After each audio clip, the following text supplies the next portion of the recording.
Hi everyone, in today's video I'll show you few things I learned about gouache so far which I think you should know too before painting with this medium. So first I would like to tell you how gouache colors are different from watercolors and acrylics.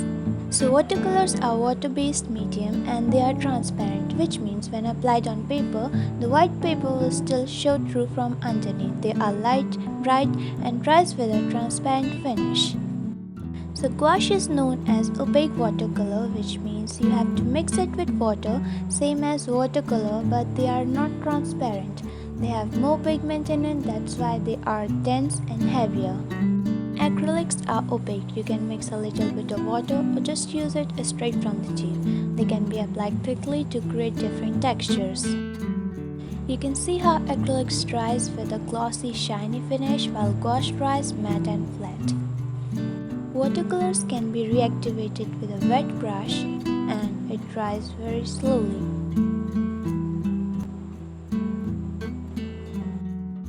Same as watercolor, gouache can be reactivated as well when it's re-wet and they dry super quick. But unlike gouache and watercolor, acrylics can't be re-wet. They become completely waterproof once dry. Gouache color shouldn't be applied thickly because it will crack when it dries, or watered down and spread thinly. Instead, it should be of creamy consistency, like it should flow smoothly from your brush. We don't use gouache exactly like we use watercolor. For example, to create a lighter shade of watercolor, we just add more water to the paint. However, to create a lighter shade of gouache paint, here we add white paint.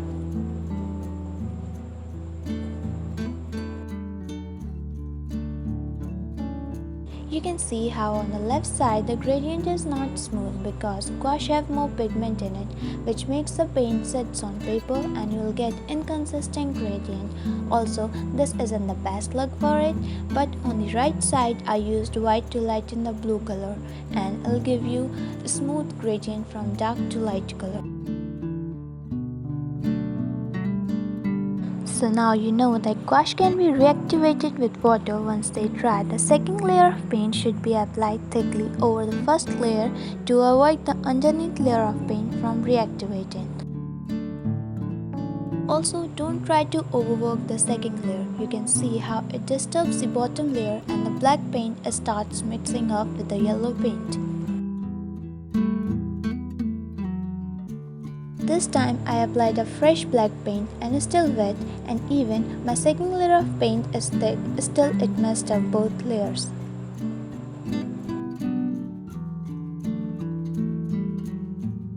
So both these paints are completely dried, and on the right side I'm gonna apply fresh black paint, and you can see how the fresh black paint is more darker than the dried one. That means the darker shade of gouache becomes lighter after they dried and lighter colors dry darker.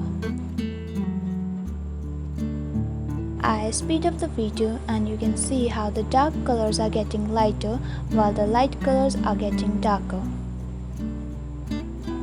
If you want to create a gradient from one color to another in gouache, just simply add white between the two colors and you will get nice and very smooth gradient.